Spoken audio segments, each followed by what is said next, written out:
d'Amérique à l'ONU, Nikki Haley, a échangé ce vendredi avec les grands ténors de l'opposition politique congolaise, composée notamment de Maître Eve Bazaïba Massoudi, coordonnatrice du Front pour le respect de la Constitution, Félix Tshisekedi Tshilombo du RASOP, Pierre Lumbi du G7 et Vital Kamerhe de l'opposition signataire de l'accord du 18 octobre 2016. Au menu, le processus électoral en cours en RDC. Maya Maté, Georges Libengue nous en parle. L'opposition politique congolaise, plus que jamais unie comme un seul homme. Les grands ténors de ces méga structures se sont rencontrés ce vendredi 26 octobre 2017 au siège du G7 où ils ont harmonisé leurs vues et ce, avant d'être reçus par Nikki Haley, ambassadeur des États-Unis à l'ONU en séjour de 48 heures en République démocratique du Congo. Maître Eve Bazaïba Massoudi, coordonnatrice du Front pour le respect de la Constitution, Félix Tshisekedi Tshilombo du Rassemblement des forces politiques et sociales acquises au changement, Pierre Lumbi du G7 ainsi que Vital Kamerhe de l'opposition signataire de l'accord du 18 octobre 2016. L'entretien a tourné autour du processus électoral en cours qui doit aboutir à la tenue des élections en vue de l'alternance à la tête du pays. Nous avons salué la présence de l'ambassadeur Nikki ici dans ce pays. Et elle est arrivée au bon moment pendant que déjà au niveau de l'opposition, nous avions trouvé un modus vivendi dans le sens de travailler ensemble.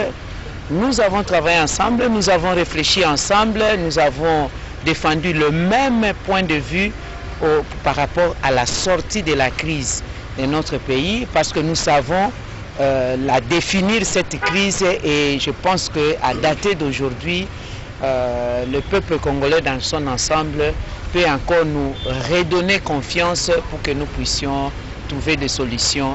Et la seule solution, les détails, ce serait en contact direct avec la population, mais sinon tout se passe bien. Nous avons une constitution, nous avons signé un accord qui a prévu les élections au plus tard décembre 2017. Le souhait de tous les Congolais est de voir cette fois l'union de ces grands amène à un changement réel au pays.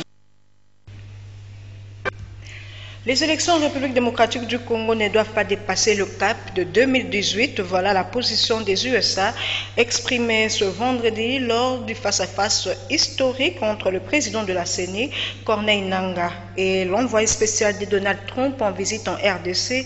Nikki Haley promet de soutenir le calendrier électoral si et seulement si celui-ci est réaliste et indique clairement la tenue des différents scrutins en 2018. Fiston Gallet, Yves Leschwang signe ces reportages.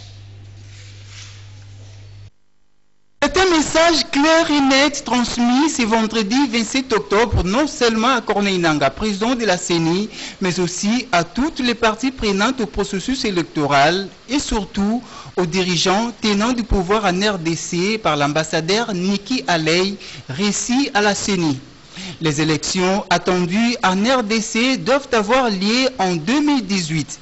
Sans cela, la RD Congo ne pourra pas compter sur l'appui de la communauté internationale, mais aussi des USA, a-t-elle insisté au sorti de la dite audience. Voilà donc nous sommes venus rencontrer la Commission électorale nationale indépendante parce que c'est un organe important dans la tenue des élections dans ce pays. Et ça a été tout à fait clair en discussion avec le président ainsi que toute son équipe, de montrer que chaque jour qu'une élection n'est pas tenue dans ce pays, c'est une femme qui se fait violer, c'est des enfants qui sont enrôlés dans l'armée et c'est des jeunes filles qui connaissent des grossesses non désirées.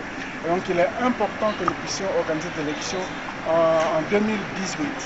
Et le message a été clair que si les élections ne sont pas tenues en 2018, eh bien la RDC ne pourrait pas compter sur l'appui de la communauté internationale et de la communauté des États-Unis d'Amérique. Il est donc important que ces élections se tiennent en 2018 et c'est cela que nous avons fait voir à la Commission nationale électorale indépendante.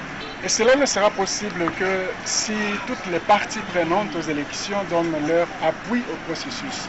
Il s'agit donc des évêques qui doivent également soutenir que les élections se tiennent en 2018, mais également les partis politiques. Mais le président de la République doit également dire que les élections doivent être organisées en 2018. Ce n'est que la seule voie issue pour la tenue des élections libres, c'est que toutes les parties prenantes y mettent la main à la pâte. Nous n'aurons pas du tout, de quelque manière que ce soit un calendrier électoral, si ce calendrier ne spécifie pas clairement que les élections se tiendront pas plus tard que 2018. Donc, tout à fait clair que ça ne serait pas une démocratie si les pays continuent à tolérer que les populations souffrent, que les enfants soient violés, que les enfants soient enrôlés dans les armées. La CENI n'est-elle pas mise devant ses responsabilités? Attendons voir. Niki Alei a aussi rencontré les évêques de la Senko ce vendredi.